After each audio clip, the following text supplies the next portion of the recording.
Okay, let's get started. So I gave this example at the end of the lecture last week, November.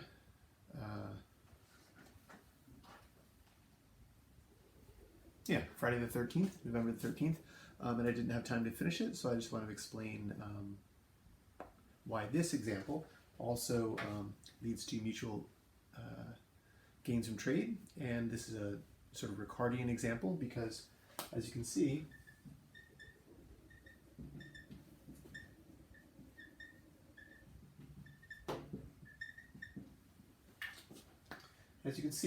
Portugal has the absolute advantage in production of cloth. 10 is greater than 5, twice as great. And also in wine production, Portugal can produce 18 bottles of wine per hour, whereas the UK can only produce 6. So Portugal has the absolute advantage in both. And so Adam Smith would have said, well, in this case, there's no reason for Portugal to trade with the UK or England. But Ricardo, about 50 years later, almost 50 years later, came by and said, no, actually in this case as well, even though the UK has an absolute disadvantage, has a total productivity that's lower in both, it will still be to the UK's advantage to specialize in something, and for Portugal to specialize in the other good, and they'll both have an incentive to trade and indeed will gain from trade. So the first thing to point out is that Portugal will have the comparative advantage in wine, and the UK will have the comparative advantage in cloth. Okay. The British workers only half as good as the Portuguese in cloth, and only 1/3 as good in wine. Portugal is twice as good here and 3 times as good there. So the degree of superiority, Portugal's superior in both, but Portugal has a higher degree of superiority in wine. That's going to be their comparative advantage good. That's what they're going to specialize in. And England is bad at both, but it's less bad in cloth than it is in wine, where it's really bad. Only 1/3 the productivity of the Portuguese winemaker. So I have 2x, 2 times as great, and 3 times as great. So again, red represents the comparative advantage good for each of the countries. Now, to convince ourselves that both countries will want to trade, we're going to look at prices. Now, the British are going to look at their own prices if they didn't trade, and then they're going to look across to their southern neighbor, Portugal, and find that something is cheaper in Portugal than it would be in England. And the thing that's going to be cheaper in Portugal is going to be wine. And the Portuguese are going to do the same thing. They're going to find that cloth is cheaper in England than it is in Portugal. Okay? And the key thing here, we can do it with Adam Smith as well, is it's going to be a relative price, and that relative price is going to be in terms of goods.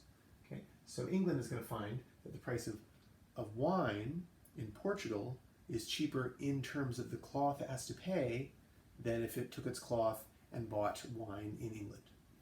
And Portugal is going to find that the price of cloth in terms of wine that Portugal will give to get the cloth from England will be a lower price than the price that it would take in terms of wine to buy cloth in Portugal. Okay. So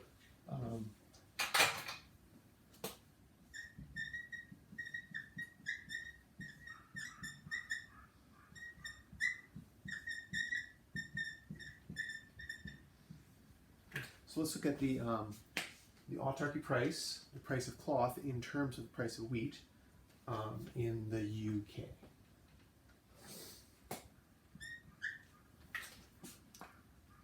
Now, labor is the only production factor of production here. So we have a labor theory of value. The value of things is equal to the amount of labor put into it. We're going to expand that if you take a course in a higher course in trade theory with the Heckscher-Lean model with 2 inputs, capital and labor. But here we have a very simple model where labor is the only input, and so we have the labor theory of value. So here, if we have workers in England, and they can make cloth or wheat, or cloth or wine. Okay, so that 1 hour of a worker can make 5 cloth, or 1 hour of work can make 6 wine. Okay, so as it turns out,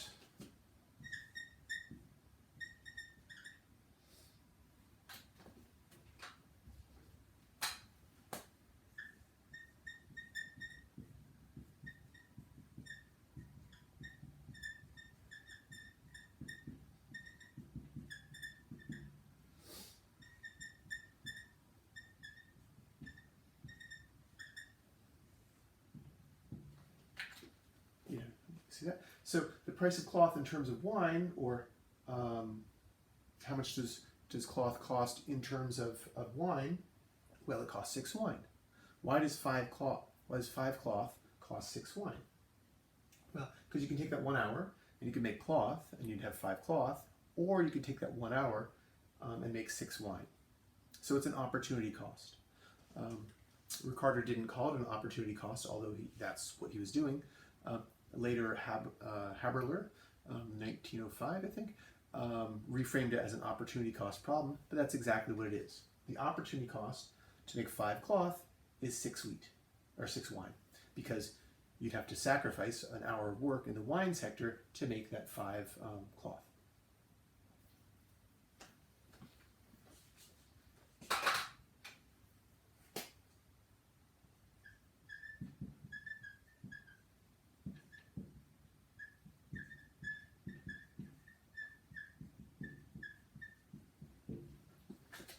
Okay, so what's the autarky price of cloth in terms of wine in Portugal?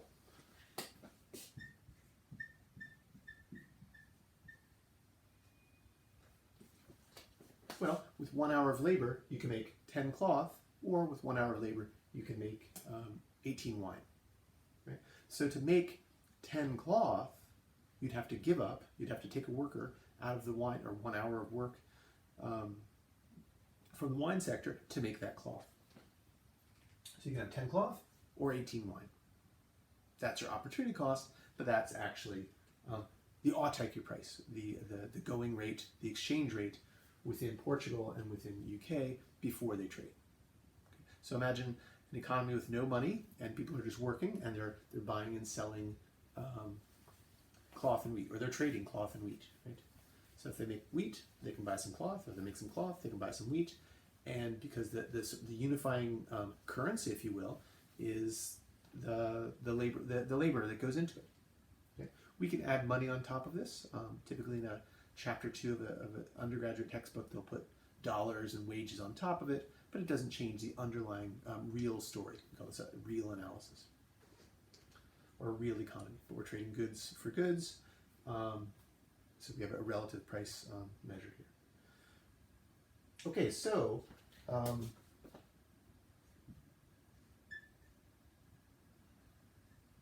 oops.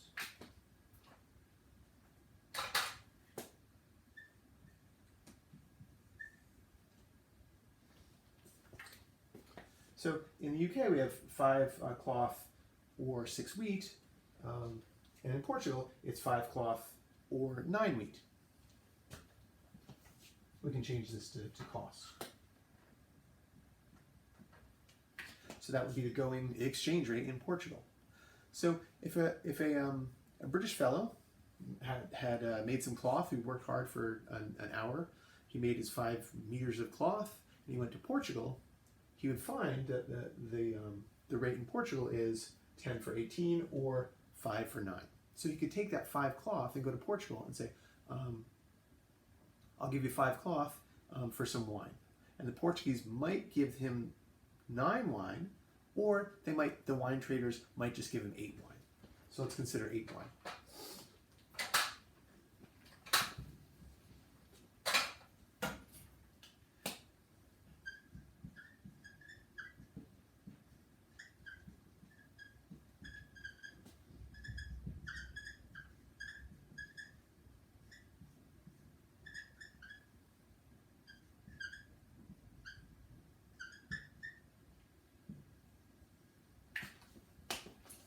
Okay, so suppose the winemaker in Portugal offers the British cloth maker 8 wine for 5 cloth. is the British worker, British cloth maker, going to like that deal?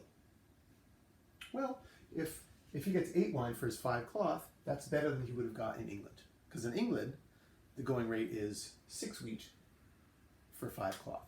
So the British cloth maker wants to do that. He can sell his cloth and get more wine for it.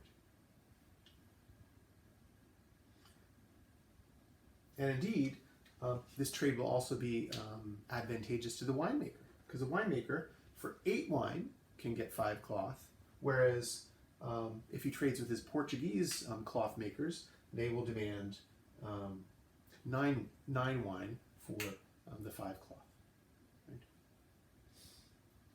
So that's one way to show that the British will want to export their cloth and sell it to the Portuguese, because they can buy cheaper wine. And we've also shown that the Portuguese winemaker will find that British cloth, they can give less wine to get the same amount of cloth. We can flip it around and do it the other way, sort of to double check, but rest assured that either way, the British will find that wine is cheaper in Portugal, and the Portuguese will find that cloth is cheaper in England. Let's go into this a little bit more, but I'm basically done with the video. Let's see what we can do.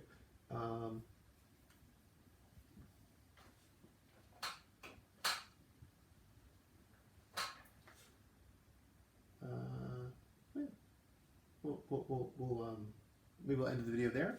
Okay. If you want more numerical examples, a textbook like Krugman, Amsel, Mellitz, Chapter 2, probably still Chapter 2. Dominic Salvatore, Chapter 2, goes through lots of little examples.